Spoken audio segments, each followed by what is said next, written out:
아멘. 주님의 이름으로 축복합니다. 따라서 한번 해보겠습니다. 모든 백성은 아멘 할진지라. 오늘 설교 제목이 아멘인데 아멘 조그맣게 하면 안 돼요. 오늘은 그게 하세요. 저희가 신명기 오늘 말씀 가운데 27장에 있는 말씀을 오늘 설교 제목으로 정했습니다. 어제 가족방에 우리 사진이 하나 올라왔는데 재령이가 피아노 연습하는 사진이 올라왔어요. 어제가 아니라 한 이틀 된 것 같아요. 올라왔는데 생전 처음 보는 피아노 악보를 연습하는 사진이었어요. 나중에 얘기를 들어보니까 보통 악보가 이렇게 길게 A4 용지로 되어 있는데 악보는 옆으로 길게 되어 있다 그러더라고요. 본인은 처음 보는 악보라고 했어요. 근데 악보에 밴드에 올라간 걸 보신 분들은 알지만 야, 이거를 피아노 칠 수 있는 건가 싶더라고요. 근데 그거를 쳤다는 얘기를 듣고 제가 전화를 했어요. 야, 너 정말 대단하다. 어떻게 이걸 했냐 그랬더니 아빠 2줄밖에 못 쳐요 그러더라고요. 예, 2줄밖에 못 친다 그러더라고요. 야, 그러니까 음악하는 분들 보통 사람 아니라고 생각해. 예, 하여튼 참 고마운 마음이 있고요. 제가 그 악보를 보고 글을 쓰고 보낸 건 이유가 있어요. 재령이도 처음에 피아노 치는 거 좋아하진 않았거든요. 근데 항상 뭐든지 잘하려면 그 과정이 있잖아요. 힘든 위기가 반드시 있거든요. 한 번 있는 사람도 있지만 지속적으로 그 단계를 넘으려면 힘든 시기를 반드시 지나가야 돼. 근데 그때 엄청 하기 싫어했는데 어쨌든 그 시기를 잘 견뎠어요. 엄청 잘하는 건 아닌데 피아노를 전문으로 배우진 않았지만 교회에 반주할 수 있는 만큼 이렇게 배웠는데 섬기는 교회에 피아노 전공하신 분이 있어서 그분에게 틈틈이 레슨을 받고 있다는 얘기를 들었어요. 그러니까 이 2줄밖에 못 치는 그 악보를 완성하려고 앞으로 연습을 하겠다 그러더라고요. 성경 읽는 것도 그렇습니다. 처음에는 굉장히 어려운 것 같은데 읽다 보면 익숙해지게 되고 처음에는 잘 못해도 정확한 음을 내야 될 수 있는 것처럼 성경도 그런 이해가 필요해요.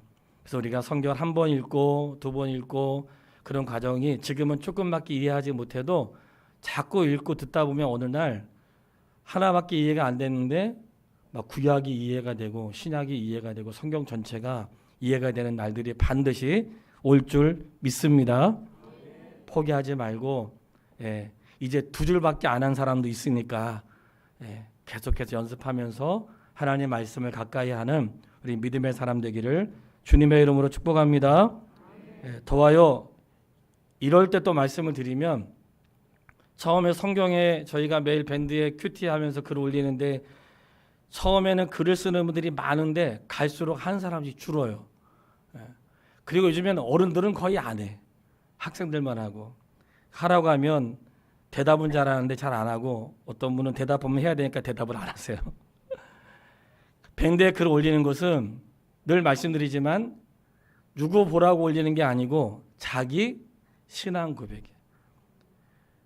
저도 최근에 어떤 강의를 통해서 알게 됐는데 오늘처럼 우리 의진 연사님이 찬양을 했는데 노래 잘하네 그러면 평가하는 게 된대요. 잘한다고 하지 않고 우리 보통 은혜스럽고 감사하고 이렇게 표현하잖아요. 누가 했는데 어이 잘했어 그러면 평가하는 사람이 되는 거라는 거예요. 그러니까 잘했다고 하지 않고 수고했다고 하고 좋았다고 하고 그렇게 하라는 거예요. 근데 그 말이 좋았어요. 마찬가지예요. 우리가 글을 올리는데 누가 내 글 보면 어떻게 하지? 뭐라고 하면 어떡하지? 생각하지만 우리가 알지만 아무도 뭐라고 하는 사람이 없어. 그리고 누가 뭐라고 하지 않을 뿐만 아니라 내가 하는 일에 대해서 그렇게 많이 집중을 사실 잘 못해요. 제가 성도님께 이 말씀을 드리는 것은 들은 말씀을 나의 신앙으로 고백하는 일을 훈련할 수 있게 되기를 주님의 이름으로 축복합니다. 오늘 하나님께서 이스라엘 백성들에게 말씀하시면서 모세에게 대신 전하게 하신 거예요. 그 너희가 요단을 건너서 가나안 땅에 들어가게 되면 해야 할 일을 말씀하시면서 오늘 본문 27장 전체 가운데 건너가면 건넌 후에 율법의 모든 말씀을 그 위에 기록하라 하면서 27장 2절로 3절에 말씀하세요. 율법의 모든 말씀을 돌에 기록하라 이렇게 하셨습니다. 말하는 게 쉽고 글로 남기는 거 쉽지 않아요. 말하는 건 잊어버릴 수 있는데, 말하는 건 전달하는 과정에서 달라질 수 있는데, 글로 남기는 거는 달라질 수가 없어요. 그래서 사람들이 글을 쓰지 않고 말하는 거예요. 하나님께서 요단을 건너가면 그것을 율법을 돌에 새기라고 말씀하시고 기록하라고 하세요. 왜 기록하라고 하셨는가? 말씀만 하지 않으시고 기록하라고 하신 것은 이 말씀은 그대로 된다, 그런 뜻이 담겨 있는 거예요. 만약 말씀만 하시고 기록하지 않았다면 전달하는 과정에서 달라질 수도 있고 더할 수도 있고 빠질 수도 있는데, 하나님 그걸 기록하라고 하셔서 어떤 것도 빼거나 더해지지 않게 하시고, 기록한다는 것은 말씀하신 그대로 되어진다는 사실을 믿을 수 있게 되기를 바랍니다. 기록할 때 다듬지 않은 돌에 기록하라고 했어요. 아우, 지저분하니까 깨끗하게 다듬은 돌로 예쁘게 하면 좋잖아요. 좋지요. 근데 왜 다듬지 않은 돌에다가 기록하라고 하셨는가? 그것은 돌이 중요한 게 아니라 내용이 중요하다는 뜻이에요. 신앙생활하면서 내용을 중요하게 생각하지 않고 겉을 중요하게 생각하는 사람도 있어요. 외적인 아름다움의 마음을 빼앗기고 정말 해야 될 마음의 중심을 갖지 못하는 분도 있습니다. 우리의 시각은 항상 영적이지 않기 때문에 때로는 보여지는 것에 마음을 빼앗길 때가 있고 중심을 흔들릴 때가 있어요. 하나님은 우리 중심을 보시는 분이기 때문에 다듬은 돌에다 하지 말라고 하는 것은 눈에 보이는 것에 마음을 빼앗기지 말고 새겨진 글에 집중하라고 하시는 말씀이에요. 마찬가지, 이 땅의 모든 교회가 중심해야 될 것은 예배의 분위기나 예배의 태도나 다른 어떤 것보다도 하나님 말씀이 있다는 것을 기억할 수 있게 되기를 바랍니다. 분명한 것은 요단을 건넌 후에 그 일을 해야 될 것을 말씀하시는데, 이스라엘 백성들에게 있어서 요단을 건넌다는 것은 굉장히 중요한 사건이에요. 왜냐하면 애굽에서 나와서 광야에 머물러 있지 않고 요단을 건너갔어요. 그곳에서 하나님의 나라를 이루고 하나님의 계명을 따라서 그분의 말씀에 순종한 일들을 시작한 거예요. 내가 교회의 문턱을 넘어서 신앙생활을 시작했다고 하는 것은 마치 이스라엘 백성이 요단강을 건너간 것 같아요. 다시는 돌아가지 않고, 그리고 건너간 그곳은 그냥 건넌 게 아니라 마치 내 인생이 세상으로부터 그리스도께로 건너온 자들이고, 죽음에서 생명으로 건너온 자들이고, 그리고 사망에서 영원한 삶으로 건넌 자들이기 때문에 다시 돌아갈 수 없고, 그들에게는 그들이 살아야 될 삶의 규례가 있다는 것도 기억할 수 있게 되기를 바랍니다. 그러면서 하나님 말씀을 선포하는데 두 가지를 선포하셨어요. 요단을 건넌 다음에 그리심산에서 6지파, 그 다음에 에발산에서 6지파를 딱 서게 하고 그 가운데 레위 사람들로 하여금 소리를 외치게 한 거예요. 그리심산 쪽으로 향해서는 하나님의 복의 말씀을 선포하고, 에발산을 향해서는 저주의 말씀을 선포하는데, 선포될 때마다 모든 백성이 아멘 이렇게 화답하라고 말씀하셨어요. 그러니까 우리 하나님의 모든 말씀에 아멘 해야 될 줄 믿습니다. 이 말씀은, 하나님의 말씀은 복에 대한 말씀도 있고 저주에 대한 말씀도 있는데, 하나님 말씀에도 저주에 대한 말씀이 있는가 생각할 수 있지만 있습니다. 그리고 하나님께서 복에 대한 말씀과 저주에 대한 말씀하신 것은 내가 너를 저주하겠다는 뜻이 아니라, 이 말씀 안에는 그렇게 되지 않도록 하나님의 말씀을 잘 섬기고 따르라고 하는 말씀이고, 혹시 저주가 임했을 때에는 어떻게 해야 되는지도 말씀을 하셨는데, 이제 그 말씀을 드리려고 해요. 큰 소리를 외치라고 하시는데, 오늘 15절 말씀부터 말씀을 하실 때에 이 말씀은 이스라엘 백성들이 잘못하는 것, 이렇게 하면 저주가 임한다는 말씀을 하시는 거예요. 그 중에 중요한 것들만 말씀을 읽어볼게요. 15절에 보면, 27장 15절에 장색의 손으로 조각하였거나 부어 만든 우상은 하나님께 가증하니 그것을 만들어 은밀히 세우는 자는 저주를 받을 것이라. 어떻게 세워요? 어떻게 세워요? 은밀히, 아무도 몰래, 비밀히, 누가 보지 않도록. 세상에서 가장 은밀한 곳이 어딜까요? 사람의 마음속입니다. 그렇기 때문에 은밀히 세운 것을 아무도 모르겠지 하나님 아신다는 거예요. 너희가 은밀히 세워도 하나님 아신다는 거예요. 그러니까 내가 겉으로는 하나님을 섬긴다고 하면서 속으로는 하나님을 섬기지 않는데 그 은밀한 것을 하나님 아세요. 그렇기 때문에 하나님은 겉에 드러나는 거 아니라 그 내용과 중심이 중요하다고 말씀하시고, 부모를 경홀히 여기는 자는 저주를 받는다고 했는데, 경홀히 여긴다는 것은 업신여기다, 비천하게 여기다, 평가 이하로 여기다, 그런 뜻인데, 생명을 나에게 부여하신 하나님을 경홀히 여기는 죄가 된다고 말씀하세요.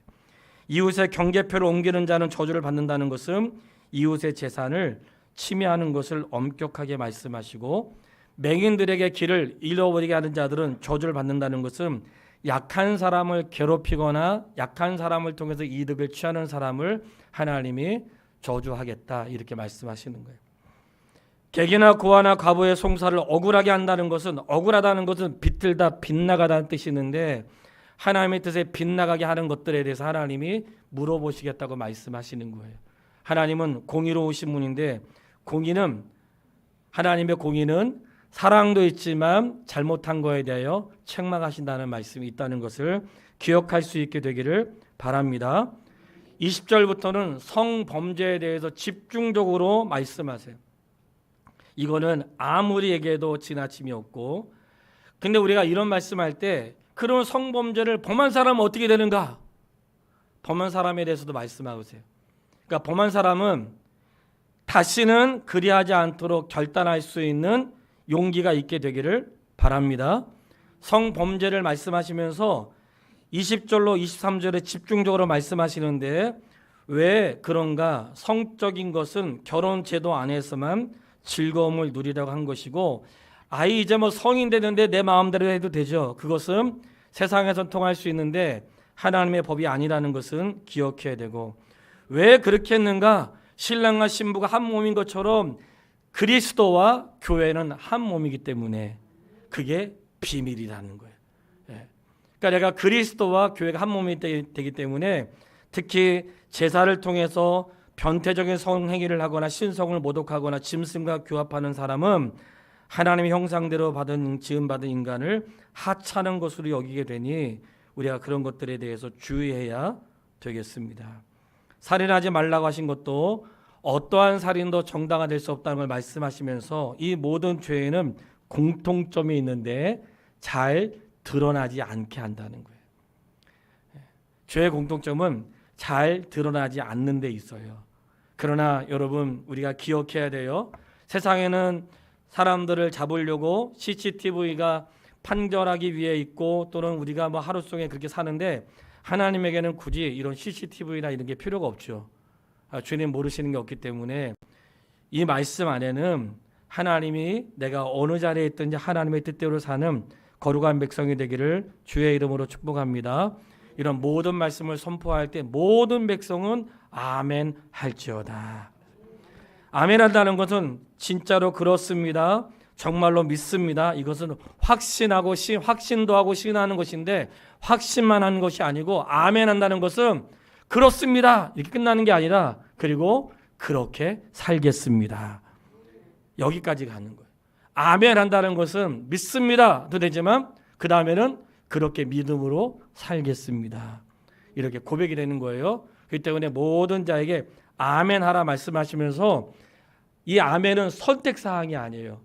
오늘도 전체 성도에게 문자를 드렸지만, 내가 하나님 말씀을 듣는다는 것은, 아이스크림은 골라 먹을 수 있지만 하나님 말씀은 골라 먹으면 안 돼요.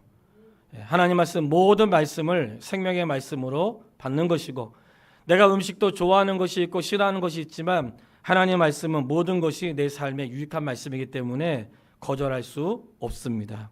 그래서 우리가 성경을 창세기부터 요한계시록까지 공부하는 것도 바로 그러한 이유가 있어요.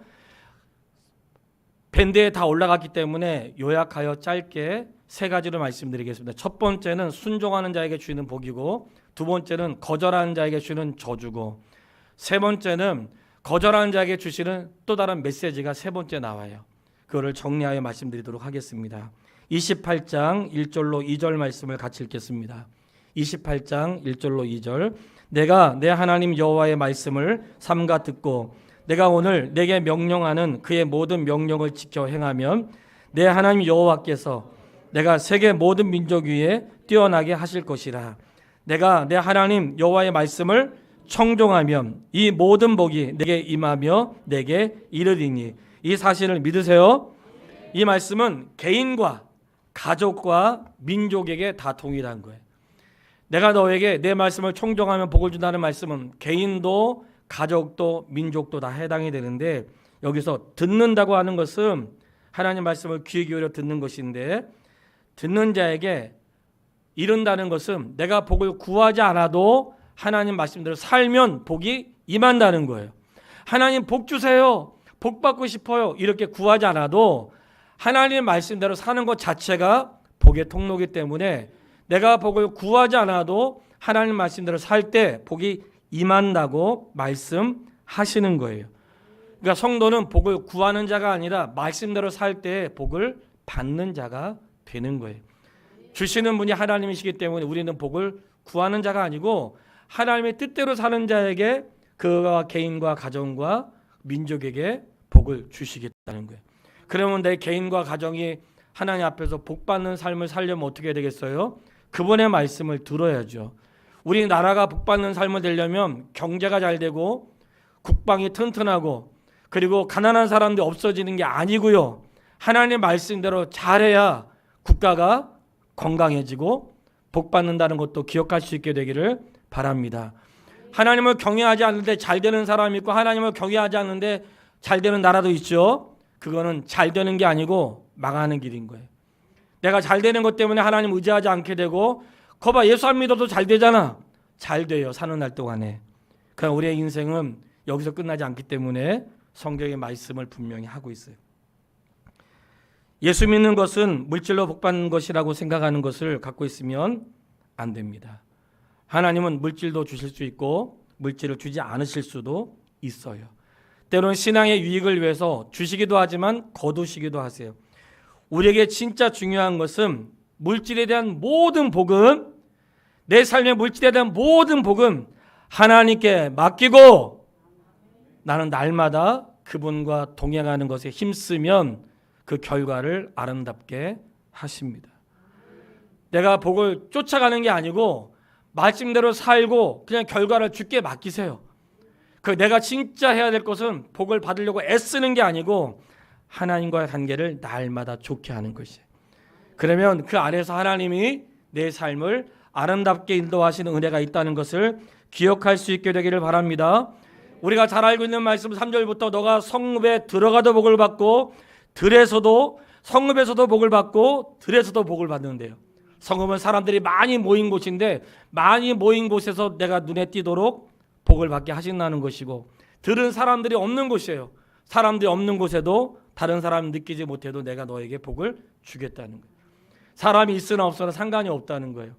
그리고는 들어가도 복을 받고 나와도 복을 받는데, 들어가는 게 뭘까요? 집으로 들어가는 거고 나가는 건 집에서 나오는 거예요.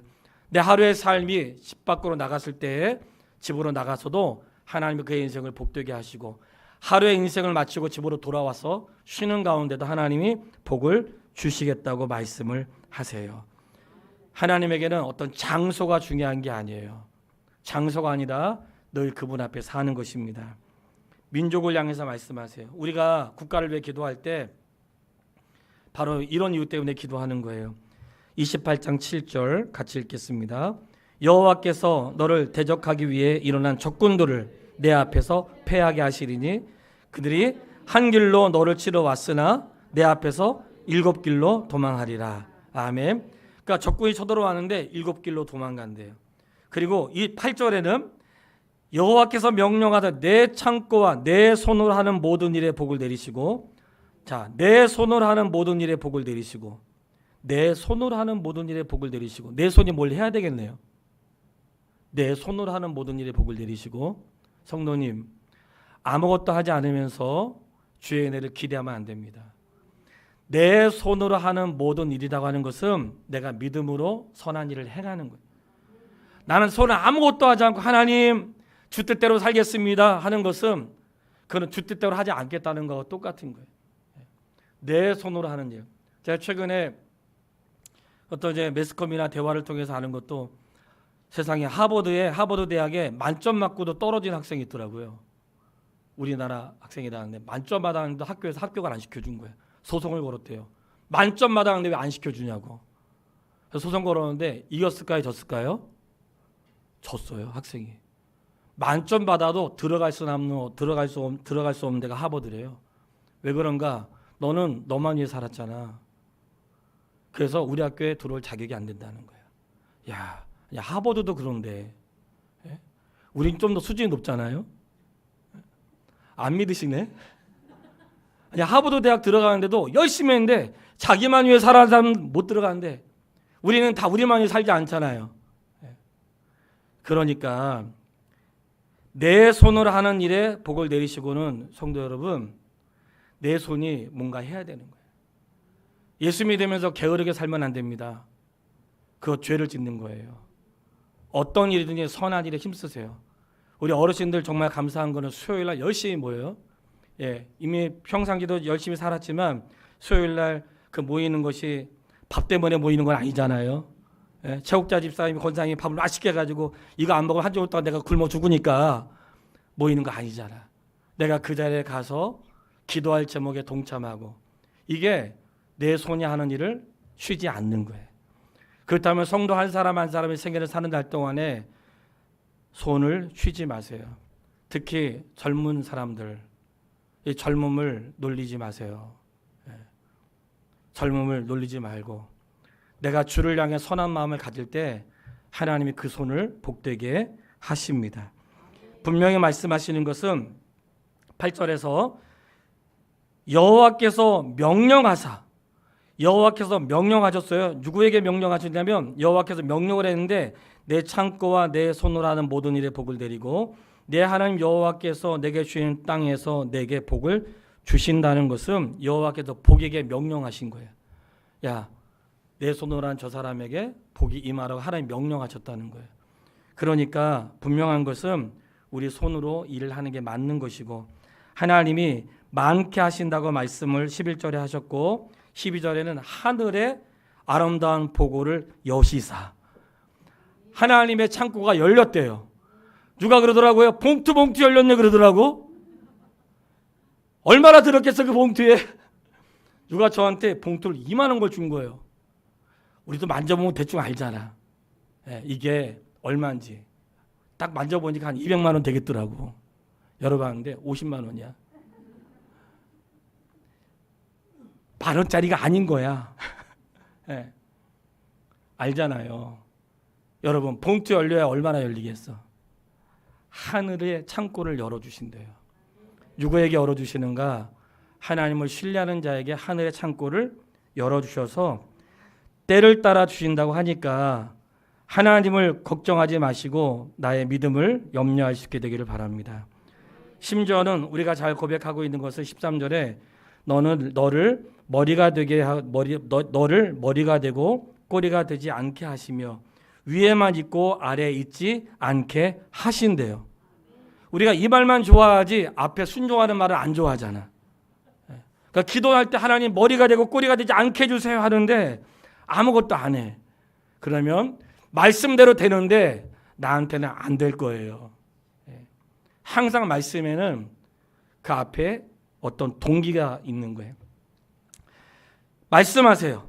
그래서 이 복에 대해서 말씀할 때 28장 14절에 내가 오늘 너에게 명령하는 그 말씀을 떠나 좌로나 우로나 치우치지 아니하고 다른 신을 따라 섬기지 아니하면 이와 같으리라. 하나님이 기록해 놓으셨죠. 아까 기록했다고 해서 왜 기록했어요? 하나님 말씀 진짜라는 거예요. 만약에 우리가 가짜라면 말씀 가지고 쫓아가야죠. 하나님 기록해 놓았는데 왜 안 되냐고. 그래서 기록해 놓으신 거예요. 하나님의 자신감이에요. 성도요, 하나님이 하시는 말씀에 믿음을 가지시고 오늘 그렇게 하는 자에게 이와 같은 복이 있다고 하셨으니까 그분을 신뢰할 수 있게 되기를 주님의 이름으로 축복합니다. 복은 내가 따라가는 게 아니고 그냥 하나님이 주시는 거예요. 그런데 문제는 여기까지 말씀 얼마나 좋겠어요. 두 번째로 저주에 대한 말씀도 있다는 거예요. 이제 불편한 거죠. 이제부터. 왜냐하면 제가 읽어드릴 거거든요. 그러니까 하나님이 복에 대한 말씀도 있지만 저주에 대한 말씀도 있는데 20절에 나오는데 20절 말씀을 같이 읽도록 하겠습니다. 20절, 28장 20절. 내가 악을 행하여 그를 잊음으로 내 손을 하는 모든 일에 하나님께서 저주와 혼란과 책망을 내리사 망하며 속히 파멸하게 하실 것이며, 아주 구체적으로 말씀하시는데 저주가 있고 혼란이 되고 책망한대요. 저주는 어떤 게 저주인 거지? 어떤 게 저주냐면 나를 향한 하나님의 은혜가 공급되지 않는 거, 하나님의 은혜가 그 빛이 나에게 임하지 않는 것이 인생의 저주예요. 하나님의 은혜가 내 안에 임하지 않으니까 내 삶에 혼란이 오는 거예요. 내 삶에 혼란이 오고 결국 그것을 나를 책망하시는 하나님의 사인이라는 것을 깨닫게 된다는 거예요. 그래서 그 말씀을 제가 요약해드리면 21절 이하에 연병, 폐병, 열병, 염증, 학질, 한재, 풍재, 썩는 재앙, 이 모든 것들이 너의 몸에 임할 것이고 비 대신 티끌과 모래가 있대요. 그러니까 미세먼지뿐만 아니라 황사도 우리가 고려해 봐야 되는 거예요. 그리고 그 다음으로는 적들 앞에 패하게 하신대. 아까는 적들이 한 길로 왔다 7길로 도망가는데 적들 앞에 패하게 하시는데 이렇게 말씀하세요. 너를 구원할 자가 없으리니 내게 있는 것이 빼앗기고 빼앗기리라. 언제요? 하나님 말씀 순종하지 않을 때. 이 말씀은 하나님이 함께 하실 때는 숫자가 작아도 이겼는데 하나님이 함께 하지 않으시면 숫자가 많아도 지는 거예요. 그러니까 우리는 무엇에 안심을 얻어요? 와, 우리 성도 많다. 안심이 돼. 와, 돈 많다. 안심이 돼. 그게 뭔가 내가 어떻게 쌓여 있어. 안심이 돼요. 그렇기 때문에 예수님도 비유를 말씀하셨어요. 더 창고를 더 크게 짓고 더 쌓아놓고 접는가 확인하고 더 크게 짓는 것이 안심이 되는데 주님 말씀하시는 거예요. 오늘 밤에 내가 너의 영혼을 부르리니. 그러니까 우리가 많이 있는 게 나의 안심이 되면 안 되는 거예요. 내 통장뿐만 아니라 내 삶에 내가 의지할 수 있는 것들이 많이 있는 것이 나의 안심이 아니고 하나님의 은혜가 끊임없이 나에게 공급되는 것이 안심이라는 것을 기억할 수 있게 되기를 바랍니다. 자연재해도 있다고 말씀하시면서 너희가 아무리 많은 걸 심어도 거두지 못할 것이고 열매를 맺지 못할 것이라고 말씀하시면서 완전히 복과 반대가 되는 말씀을 하세요. 왜 그렇게 하시는가? 그렇게 살지 말라고. 그렇게 해서라도 돌아올 수 있다면 하나님의 징계는 징계를 목적으로 하는 게 아니라 그렇게 해서라도 너가 돌아올 수 있다면 너의 삶에 하나님의 복이 되는 거예요. 그렇게 해서라도. 그러니까 하나님은 그렇게 해서라도 내 영혼이 하나님 앞에 머물기를 원하시는데 이 말씀을 누구에게 하셨는가? 이게 축복의 말씀, 저주의 말씀이 선포될 때 그 말씀을 누구에게 하셨는가 할 때 거기에 모인 이스라엘 백성들에게만 하신 것이 아니고 오늘 이 시대의 말씀을 듣는 우리 모두에게도 하신 말씀으로 받으시기를 바랍니다. 29장 14절 15절 말씀을 다 같이 읽겠습니다.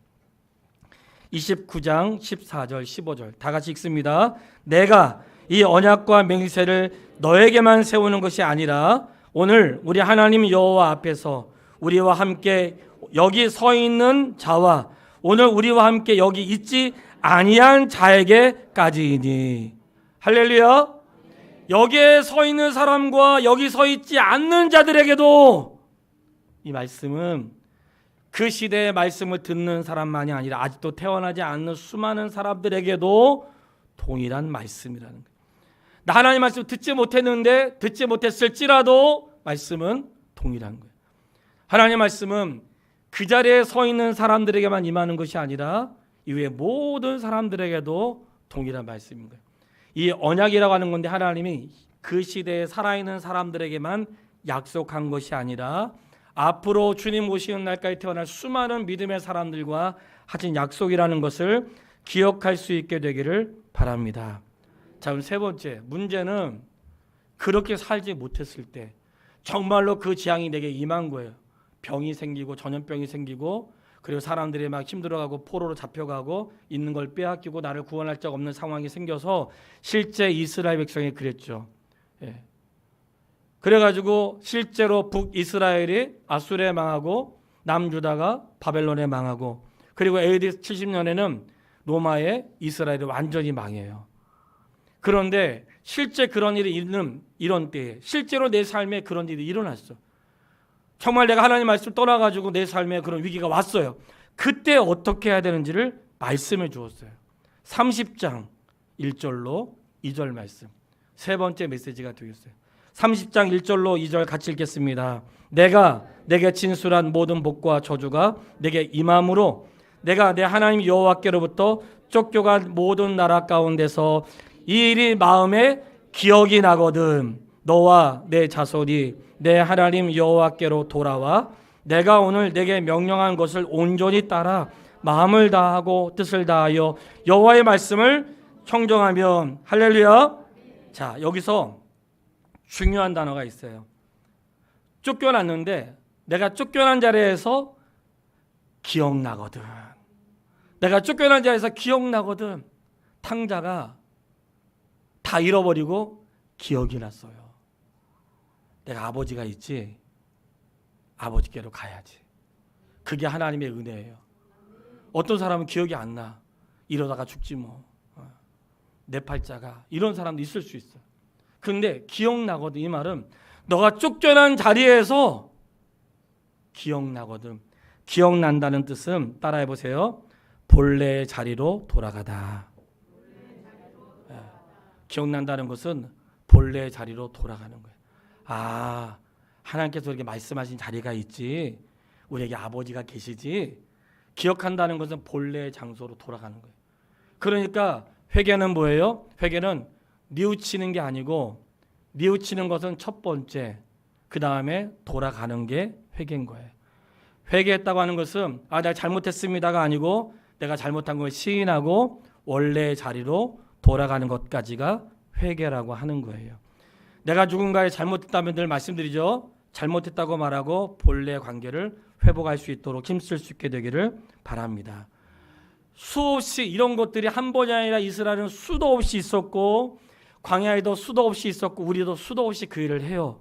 그런데 수도 없이 할 때마다 하나님은 3-4번이라고 말씀하지 않으세요. 이번이 마지막이라고 말씀하지 않으셔. 심지어는 베드로가 멋있게 말해요. 예수님 7번 용서해 주면 굉장히 훌륭하지요. 그러나 예수님께서 7번씩 70번이라도 용서하라고 하신 것은 이게 하나님의 마음인 거예요. 그러니까 7번씩 70번뿐만 아니라 수없이 돌아와도 주님은 받아주신대요. 이게 하나님의 마음인 거예요.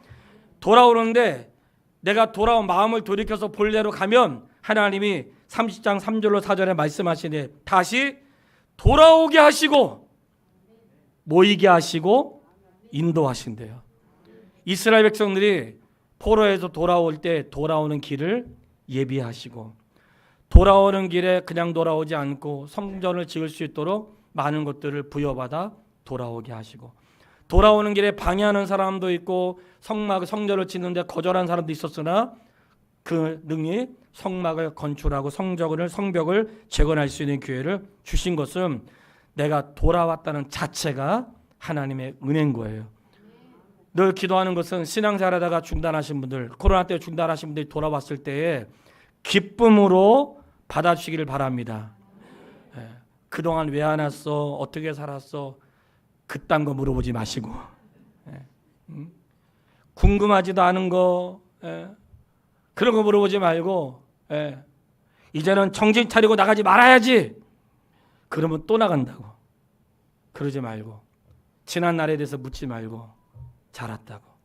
주님이 돌아오는 길을 인도하시고 흩어진 자들을 모이게 하시고 그리고 인도하신대. 그러면서 말씀하세요.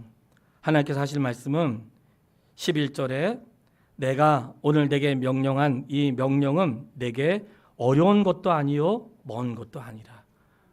어려운 게 아닌데 어렵지 않을 뿐만 아니라 14절 오직 이 말씀이 내게 매우 가까워 어디에 있어요? 내 입에 있으며 내 마음에 있은즉 내가 이를 행할 수 있느니라. 하나님 말씀이 내 입에 있고 마음에 있대. 어려운 게 아니래요. 아침에 성도님들에게 문자를 보내면서 청종이라고 하는 찬양의 그 가사를 보내드렸고, 밴드의 청중 찬양을 1시간 동안 들을 수 있도록 이렇게 올렸어요. 그 찬양을 듣는데 그 가사가 너무 아름다운 거예요. 저 한웅재 목사님 참 좋아하는데 그게 잔잔한데 어쩌면 그렇게 글을 잘 쓰고 곡을 잘 만드는지, 그분의 그 CCM 콘서트에 한번 간 적이 있거든요. 또 가고 싶을 만큼 참 너무 잘 줘요. 어쩌면 표현을 이렇게 잘했는지 할 때 거기에 그런 표현이 있어요. 내가 어눌한 나에게 알아들을 수 있는 언어로 말씀하시는 하나님. 어눌한 나에게 알아들을 수 있도록 말씀하신다는 거예요. 그래서 방언이나 은사나 어떤 다른 것들은 잘 깨닫지 못하니까 그렇게 해서라도 깨닫게 하시는 하나님의 방법인 거예요. 그러니까 내가 방언하거나 다양한 은사가 있는 분들은 나를 특별히 사랑하시는구나 이렇게 생각하기보다는 하나님이 살아계신 걸 나에게 확인시켜 주었구나 이렇게 생각하시고, 그리고 그렇게 하는 것 가운데 깨닫는 거, 내가 알아들을 수 있는 언어니까 나는 왜 방언도 못하고 은사도 없는 것 같지 하는 사람은 나에게 말씀만 하셔도 알아들을 수 있는 사람이 된 것을 감사하게 여기면서 항상 내가 알아들을 수 있는 방법으로 하시는 주의 세미한 은혜를 깨달을 수 있게 되기를 바랍니다. 하시면서 주께서 말씀하시는 그렇게 너가 돌아와서 너와 내 자손이 살기 위하여 생명을 선택하라. 이게 오늘 우리에게 주시는 메시지예요. 성도 여러분, 생명을 선택하라는 거예요. 하나님은 이미 말씀하셨어요. 복에 대한 말씀도 하셨고 저주에 대한 말씀도 하셨어요. 기록하셨다는 것은 그대로 이루어진다는 거예요. 그러니까 이것을 우리에게 말씀하시면서 혹시 내가 말씀대로 살지 못해가지고 위 가운데 있을 때에 어떻게 해요? 기억나거든. 이 기억이 하나님의 은혜라고 했어요. 기억나거든. 그때 돌아서세요. 저는 나시린에 대한 규례 읽다가 이미 성도님께 설교를 했지만 내가 거룩하게 살겠습니다 하고 작정을 했는데 거룩하게 살지 못한 거야. 그러면 너 탈락 이렇게 말씀하지 않으시고 지난 거 무효, 다시 시작. 다시 나신으로 살아갈 수 있도록 시작을 주세요. 저는 이것이 하나님의 은혜라고 여겨져요. 지난날의 삶에 대해서 아파하는 것으로 끝나지 말고 다시 나에게 시작할 힘을 주시는 그분을 의지할 수 있게 되기를 바랍니다. 결론이에요. 언약이라고 하는 것, 언약이란 뜻, 하나님과 이스라엘 백성 사이에 언약을 맺었어요. 그 언약은 그 자리에 있는 사람들과 오늘 여기에 있는 우리에게도 하신 언약이에요. 언약이라는 히브리어 말이 베리트라는 것인데, 베리트라는 그 뜻을, 언약의 뜻을 뭐냐면 족쇄를 채우다. 따라해 보겠습니다. 족쇄를 채우다. 족쇄를 딱 채운 거예요. 왜 채워요? 풀지 못하도록. 근데 이게 아주 신비하단 말이죠. 하나님과 우리 사이에 약속이니까 두 사람 다 딱 족쇄를 채워야 되거든요. 근데 하나님이 족쇄를 사람에게 채우지 않으세요. 그리고 족쇄를 하나님에게만 채우세요. 왜 그럴까요? 사람은 할 수 없다는 거예요. 하나님이 사람은 이거를 능히 지킬 수 없다는 사실을 아시기 때문에 이 족쇄를 사람에게 채우지 않으세요. 왜냐하면 뻔하거든. 죽어요. 그렇기 때문에 이 족쇄를 사람에게 채우지 않으시고 하나님에게만 채우신 거예요. 이 말은 뭐냐? 죽을 일이 생겨도 너가 죽지 않고 내가 죽을 것이다. 내가 죽어서라도 이 계명은 완성할 것이다. 이게 하나님의 위대한 사랑입니다. 성도 여러분, 이게 복음인 거예요. 아브라함을 잠들게 하신 후에 쪼갠 사이로 지나가시는데, 그 쪼갠 사이는 사람과 하나님이 같이 지나가야 되는데 아브라함이 자는 사이에 하나님만 지나가세요. 이 말씀은 내가 너에게 족쇄를 채우지 않고 하나님 스스로 자신에게 채우신 거예요. 그래서 어기는 자에게는 저주가 있고 재는 자에게 복이 있는데, 이 족쇄를 채우시는 것은 우리가 할 수 없다는 것을 하나님이 아세요. 그렇기 때문에 우리가 할 수 없기 때문에 그리스도 예수께서 대신 하셨고, 그것을 믿기만 하면 우리가 한 것으로 여겨주시는 거예요. 그 족쇄를 하나님이 채우신 거예요. 성도님, 너무나 놀라운 하나님의 은혜입니다. 이 말씀을 가볍게 여기지 마시고, 하나님이 이미 우리에게 복 주셨으니까 복 달라고 구하지 말고 하나님의 뜻대로 사는 일에 힘쓸 수 있게 되기를 바랍니다. 혹시 내가 그렇게 살지 못해서 내 삶에 위기가 왔다면 어떻게 하면 돼요? 기억하여. 내가 다시 돌아가면 살게 하시는 말씀을 기억하여 돌아오기만 하면 마치 아무 일도 없었던 것처럼 여겨두시고 한 번만이 아니라 수없이 하나님께 작심 3일이 아니라 작심 100일, 1000일, 만일도 다 용납하시니까 그냥 습관을 따라 하면 되지 않고 진심으로 돌아왔을 때에 다시 시작할 수 있는 길이 그리스도 안에 있습니다. 그 은혜를 누릴 수 있게 되기를 주님의 이름으로 축복합니다. 이렇게 끝나고 싶었으나 오늘 말씀 뭐예요? 모든 성도는 아멘 할 줄 했잖아요. 우리가 지금 그리심산과 에발산 그 사이에 있는 거예요. 그래서 성도님들 일어나게 할 건데 제가 성경을 낭독할 거예요. 낭독하면 아멘으로 모든 성도는 아멘 하라고 했으니까 먼저는 저주의 말씀을 내가 먼저 할 거예요. 예. 끝날 때는 복의 말씀을 할 거고요. 예. 일어나서 하겠습니다. 몸이 불편하신 분들은 자리에 앉아 계세요. 몸이 불편하신 분들은 앉아 계시고 앞에 뭐 성경책 뜨는 거 힘드시잖아요. 말씀대로 불편하신 분들은 앉아 계세요. 일어날 수 있는 분들은 일어나시고 제가 지금부터 말씀을 선포하면 지금 우리가 그리심산과 에발산 사이에 지금 레위인들이 선포한다고 생각하고 한 말씀이 선포될 때마다 아멘으로 화답할 수 있게 되길 바랍니다. 자, 저주의 말씀을 27장 15절로 26절에 있는 말씀을 선포하겠습니다. 장색의 손으로 조각하였거나 부어 만든 우상은 여호와께 가증하니 그것을 만들어 은밀히 세우는 자는 저주를 받을 것이라. 그 부모를 경홀히 여기는 자는 저주를 받을 것이라. 그 이웃의 경계표를 옮기는 자는 저주를 받을 것이라. 맹인에게 길을 잃게 하는 자는 저주를 받을 것이라. 객이나 고아나 과부의 송사를 억울하게 하는 자는 저주를 받을 것이라. 그의 아버지의 아내와 동침하는 자는 저주를 받을 것이라. 짐승과 교합하는 모든 자는 저주를 받을 것이라. 그의 아버지의 딸이나 어머니의 딸과 동침하는 자는 저주를 받을 것이라. 장모와 동침하는 자는 저주를 받을 것이라. 그 이웃을 암살하는 자는 저주를 받을 것이라. 무죄한 죄를 죽이고 뇌물을 받는 자는 저주를 받을 것이라. 이 율법의 말씀을 실행하지 아니하는 자는 저주를 받을 것이라. 아멘으로 했습니다. 복에 대한 말씀 28장 1절로 14절 선포하겠습니다. 내가 내 하나님 여호와의 말씀을 삼가 듣고 내가 오늘 내게 명령하는 그의 모든 명령을 지켜 행하면 내 하나님 여호와께서 너를 세계 모든 민족 위에 뛰어나게 하실 것이라. 내가 내 하나님 여호와의 말씀을 청종하면 이 모든 복이 내게 임하며 내게 이르리라. 성읍에서도 복을 받고 들에서도 복을 받을 것이라. 내 몸의 자녀와 내 토지의 소산과 내 짐승의 새끼와 소와 양의 새끼가 복을 받을 것이라. 내 광주의 떡반죽 그릇이 복을 받을 것이라.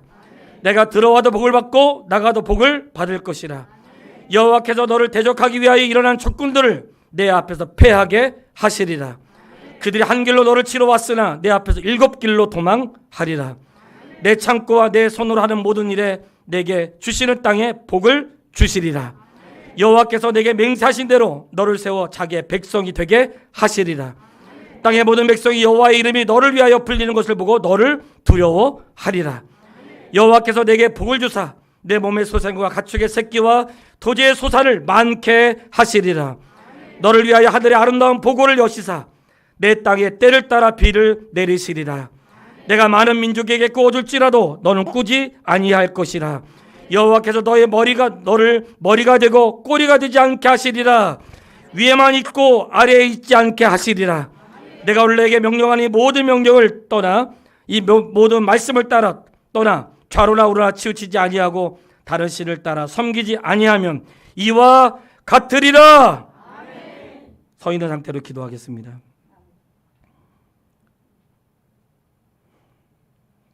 아버지 하나님,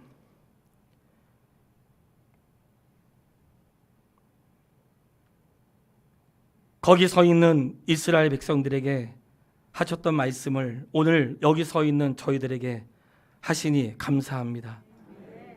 하나님 모든 말씀을 아멘으로 화답했습니다. 복과 저주가 우리에게 임하게 하시고 우리가 혹시라도 하나님의 저주를 받아 병과 고통과 죄악과 흩어짐과 위기를 만날 때에 아버지의 말씀이 기억나게 하시고 돌아와 다시 청종하며 다시 새롭게 사는 역사를 이루어 주시기를 원합니다. 예수님의 이름으로 기도했습니다.